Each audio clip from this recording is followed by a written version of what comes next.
Hola, el día de hoy vamos a estar trabajando con los diferentes conceptos ya en la forma formal de definir lo que es el punto de acumulación, lo que es la vecindad, de definir la monotonía de una asociación y de estar definiendo también las acotaciones que tienen estas asociaciones. Entonces, vamos a empezar definiendo el punto de acumulación y me voy a ayudar de este diagrama. Entonces, antes de definir lo que es el punto de acumulación, necesitamos tener claro el concepto de vecindad.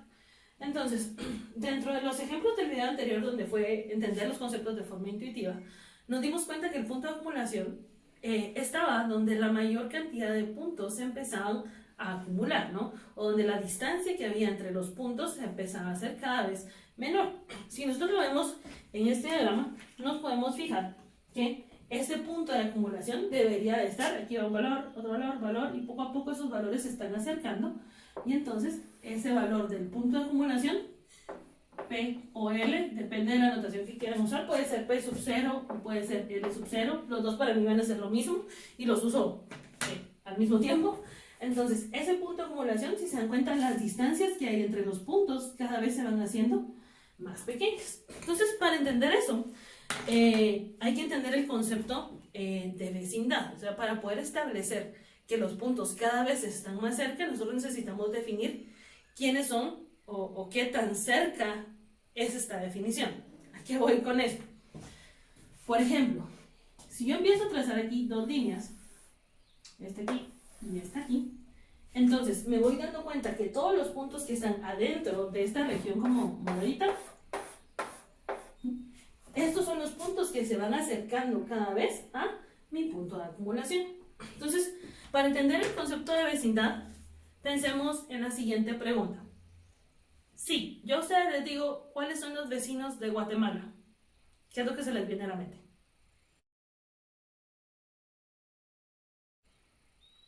Ok. Sé que algunos de ustedes pensaron, bueno, puede ser México, Salvador, Honduras, Belice, ¿sí? Está bien.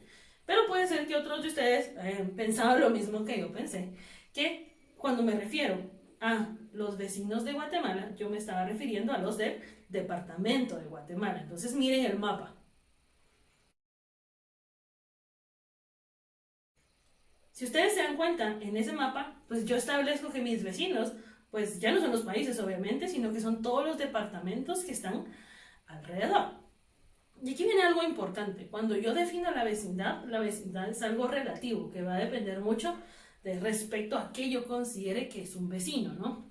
Por ejemplo, ¿sí? En ese mapa que acabamos de ver, nuestra vecindad estaba rodeada por todos los departamentos que tenían alguna frontera, por decirlo así, que se comunicaba con todos los demás departamentos, ¿no? Entonces, eso me permitió ver un radio, que por eso está ahí el círculo, en donde ustedes pueden ver que el radio, estos voy a considerar que todos los que estén metidos aquí van a ser parte de mis vecinos. Y algo similar pasa aquí, para que yo pueda decir que el punto de acumulación o que he llegado al punto de acumulación, yo necesito hablar de que los puntos están cada vez más cerca, pero para poder establecer que cada vez están más cerca, yo necesito hablar de justamente ese concepto de vecindad. En el problema del mapa, el radio de esa vecindad del círculo que utilizamos es lo que nosotros ahora vamos a llamar épsilon. Entonces, para nosotros, épsilon va a ser la distancia que ustedes tienen, lo voy a hacer en color naranja. Épsilon es la distancia que hay de aquí para acá, de nuestro punto de acumulación a esa línea donde terminaría haciéndole un flashback al mapa, es ese círculo, ¿sí? Hasta ahí, y de aquí, de la línea verde para acá. Regresando al problema, P sub 0 sería el departamento de Guatemala y estas líneas moradas representarían toda la circunferencia que nosotros dibujamos alrededor del departamento de Guatemala para poder identificar todos los departamentos que podrían ser mis vecinos. Ahora, esta épsilon es ese radio que tiene esa circunferencia, viéndolo aquí, o sea, para hacer la asociación de las dos cosas. Entonces, eso quiere decir que de aquí para acá, esta distancia, vamos a estar a una distancia L más épsilon, y aquí vamos a estar a una distancia L menos épsilon. Y la idea del punto de acumulación es la siguiente. Mientras, y de la vecindad también, mientras esta vecindad cada vez se vaya haciendo más y más pequeña, quiere decir que la distancia que hay entre los dos, entre el punto y el punto de acumulación, un punto cualquiera y el punto de acumulación, entonces cada vez va a ser más pequeño, ¿sí? O bien, si lo veo respecto a este punto pertenece a la vecindad, no está en la parte moradita, ahorita vamos a poner la definición formal, no está en la parte morada, pero entonces no pertenece a la vecindad porque está muy alejado de acuerdo a el radio sobre el cual yo definí esta vecindad. ¿A qué voy con eso? Petén es vecino del departamento de Guatemala. No, ya no entra otra vez en el circulito que nosotros teníamos. Entonces vamos a definir lo siguiente. Esta es la definición de vecindad. Solo para tenerlo todo claro aquí. Entonces vamos a definir aquí lo que sería la vecindad. Porque a partir de la definición de vecindad, pues vamos a poder definir también ya lo que es el punto de acumulación. Entonces voy a decir lo siguiente. Sea P un número real, donde P para mí eventualmente va a representar ese punto de acumulación que es el que me interesa encontrar. Vamos a decir lo siguiente. Si P es un número real, vamos a definir la vecindad de P alrededor del radio epsilon de tal forma. Definimos la vecindad de P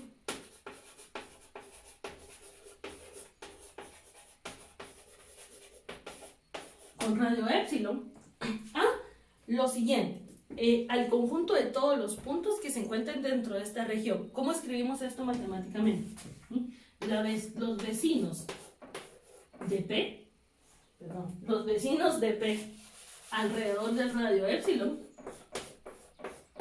van a ser, entonces, pensemos, para que este sea vecino, este está fuera de la región, por lo tanto no sería un vecino, este es pequeño. Este no es vecino porque no se encuentra dentro de la región, porque la distancia que hay entre P y la línea morada, que es el límite, es mucho más pequeña que la distancia que hay de la línea verde a este valor, que sería PT, ¿sí? Entonces lo vamos a definir lo siguiente.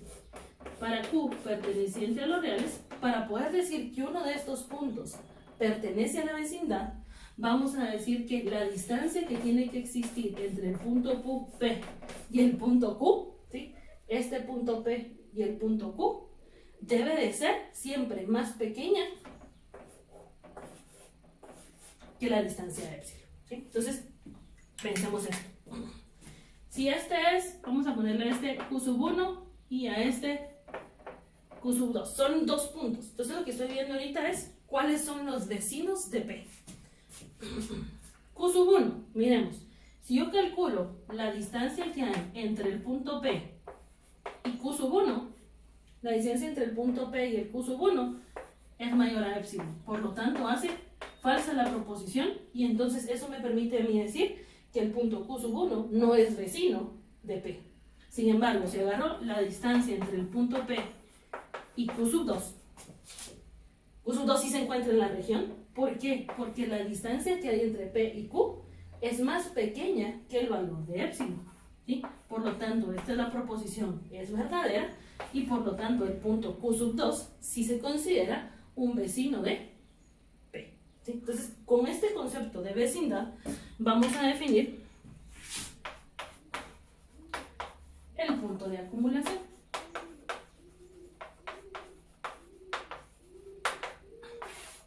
Porque para entender el punto de acumulación, como dijimos antes, todos estos puntos se tienen que ir cada vez acercando o disminuyendo la distancia que hay entre los diferentes puntos, entre el punto P y el enésimo término de la sucesión. Entonces vamos a decir aquí lo siguiente, solo voy a agarrar este y eso. Considere la sucesión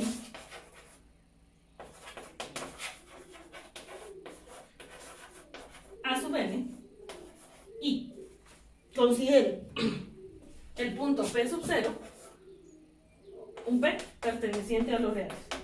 Decimos que P es un punto de acumulación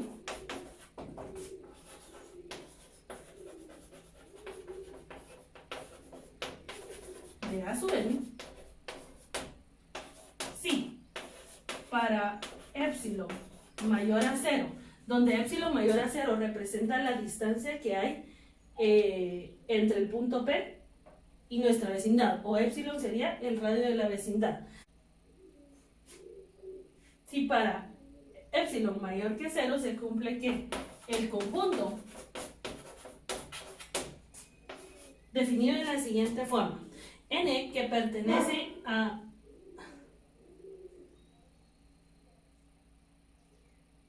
el conjunto definido de la siguiente forma: n que pertenece al conjunto de los números naturales, se debe de cumplir lo siguiente: la distancia que hay entre el punto P, ¿sí?, que el punto P sigue siendo obviamente mi punto de acumulación, y el enésimo término de la sucesión, ¿sí?, sea mi vecino. Eso quiere decir que esta distancia entre estos dos debe de ser menor al valor de epsilon, ¿sí?, o debe de ser menor al radio. En palabras simples, ¿qué es lo que me está diciendo esto? Si cuando yo calcule ya infinita cantidad de términos, un n muy grande, un n de 1.000.000, ¿sí?, y ese n de 1.000.000 junto con la distancia al punto P, la distancia entra dentro del radio que yo consideré como mi vecindad, entonces yo estoy cerca justamente de ese punto de acumulación, ¿sí? Entonces aquí todo esto es menor a epsilon y todo esto es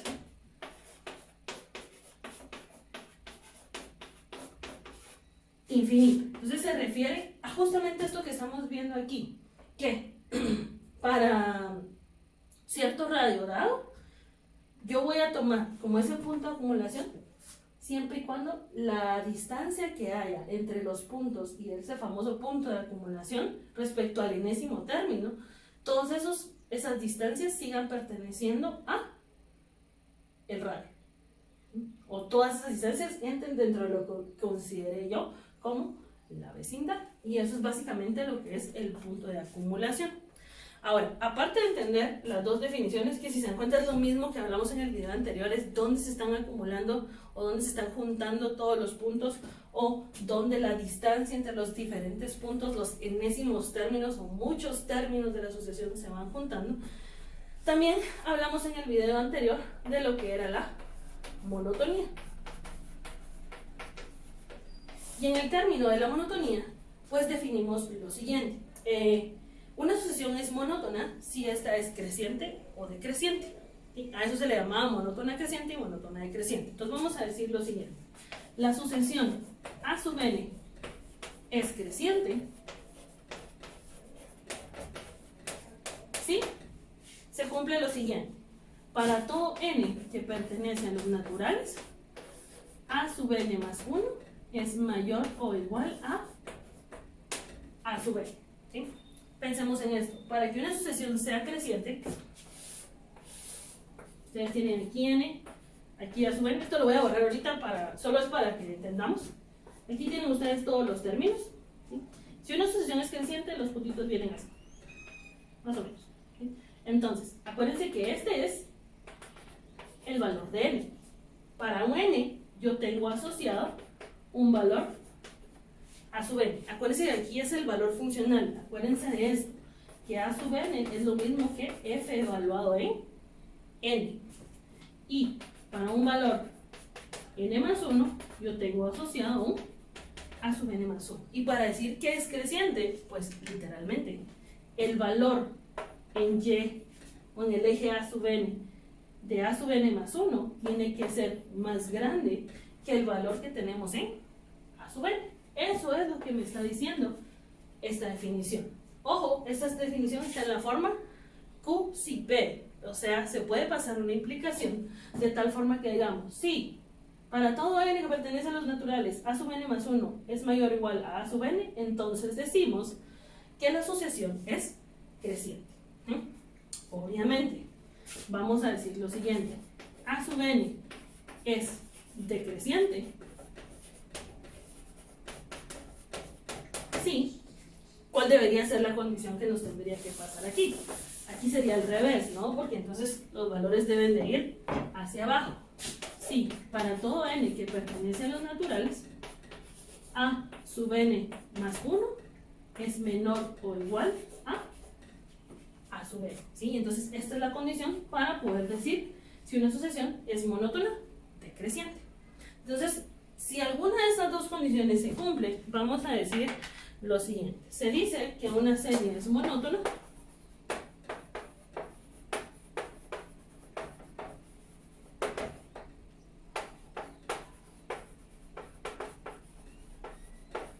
si esta es creciente o decreciente. Entonces, siempre y cuando nosotros logremos demostrar que la sucesión crece o decrece, automáticamente podemos hablar de que es monótona. Entonces, cuando decimos monótona creciente o monótona decreciente. Esas son básicamente las dos formas de hablar de la monotonía. Y cuando me dicen a mí analizar la monotonía, no es solo ver para dónde van los puntitos, sino que es justamente ver esta comparación y comparar cómo es el término siguiente respecto del anterior, y en base a esa comparación pues vamos a poder saber el comportamiento de la sucesión sin necesidad de estar dibujando todos los puntos. Y por último, para terminar ya con esto de los conceptos,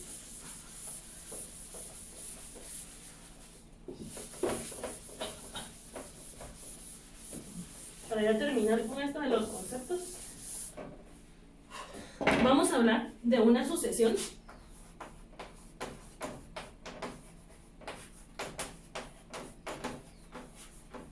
acotada.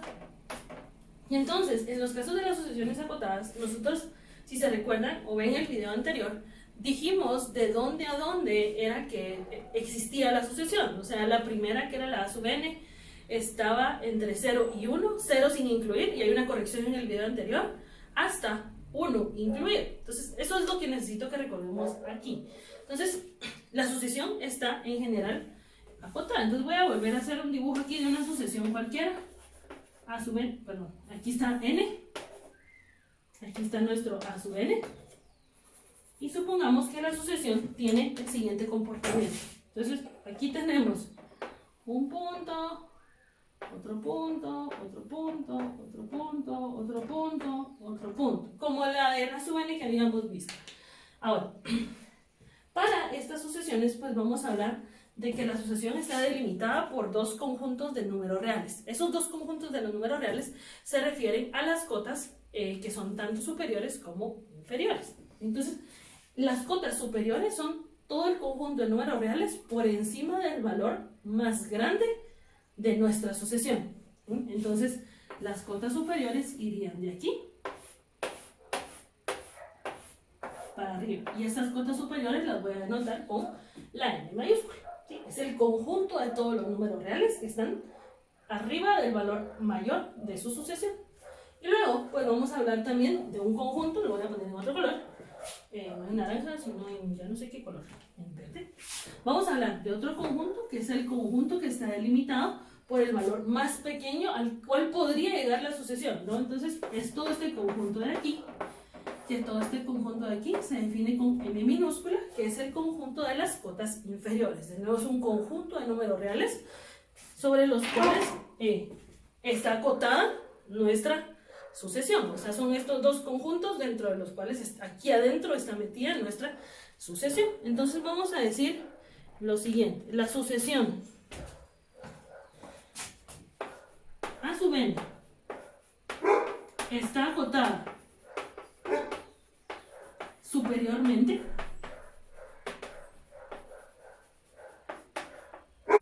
bueno, entonces vamos a decir que la sucesión A sub n está acotada superiormente si existe un m que pertenezca a los números reales tal que se cumple la siguiente condición.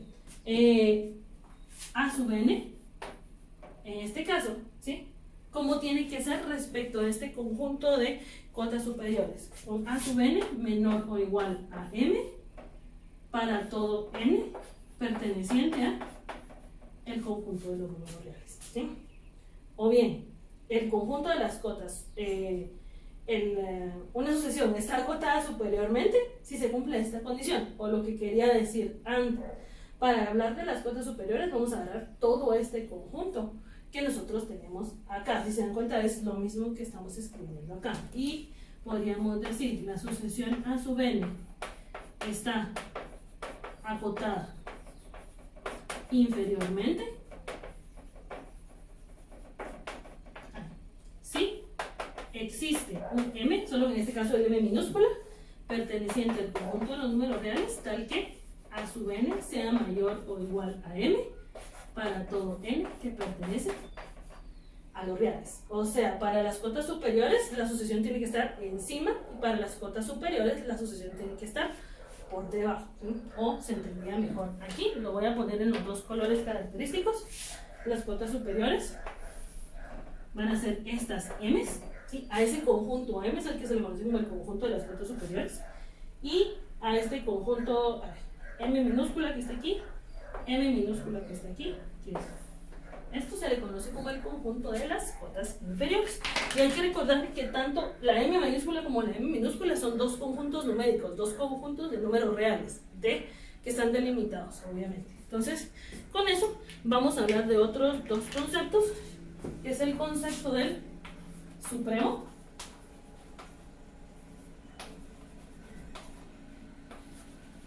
de la sucesión.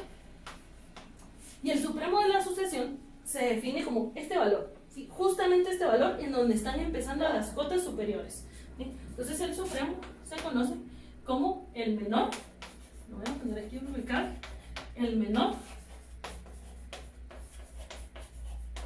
de las cotas superiores. Y así como existe el supremo puse ahí, supremo,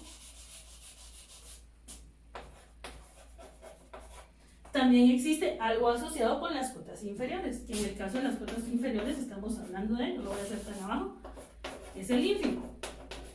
Y el ínfimo es lo mismo, es el valor mayor que van a tener las cotas inferiores, o este valor que tenemos aquí, ¿sí?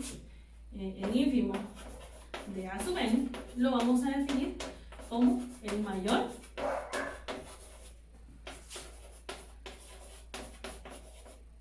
de las cotas inferiores. Y otra cosa que nos hace falta definir, lo volví a escribir mal, ya se dieron cuenta, es supremo, ahí estamos bien. Y otra cosa que me hace falta definir es el máximo y el mínimo de la sucesión.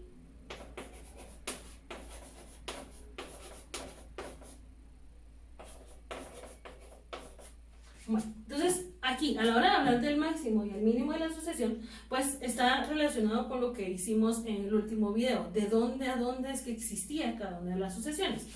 O bien, la forma o la definición del máximo representa, el máximo es exactamente el supremo siempre y cuando éste pertenezca a la sucesión. Entonces lo voy a poner aquí, es el supremo si y solo si este pertenece a la sucesión A sub n, ¿sí? Igual aquí, el mínimo es el ínfimo si y solo si este pertenece a nuestra sucesión A sub n. ¿Sí? Y básicamente con eso estaríamos cubriendo la mayoría de los conceptos. ¿Qué más nos hace falta definir? Entonces tenemos conjunto de cotas superiores, conjunto de cotas inferiores, es un conjunto de números reales. Tenemos supremos, máximos, ínfimos y mínimos. Y todo esto está asociado con la sucesión acotada. Aparte de eso, en el video anterior hablamos de cuando una sucesión es convergente. Y dijimos que iba a ser convergente siempre y cuando existiera el límite. Entonces vamos a decir lo siguiente. Sucesión convergente. Ahorita solo estoy formalizando convergente. Estoy formalizando todo lo que dijimos en el video anterior o que vimos por medio de los diagramas. Entonces vamos a decir lo siguiente. Sea P un número real. A mí me gusta utilizar P porque lo sigo asociando con el punto de acumulación para que sea más fácil, no un valor de L. En algunos libros van a ver la definición de L. Entonces vamos a decir lo siguiente. La sucesión A sub n es convergente siempre y cuando exista el punto de acumulación, ¿sí? O bien, si tiene exactamente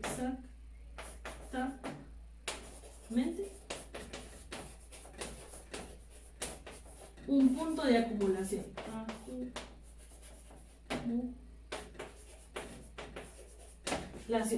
Siendo este punto de acumulación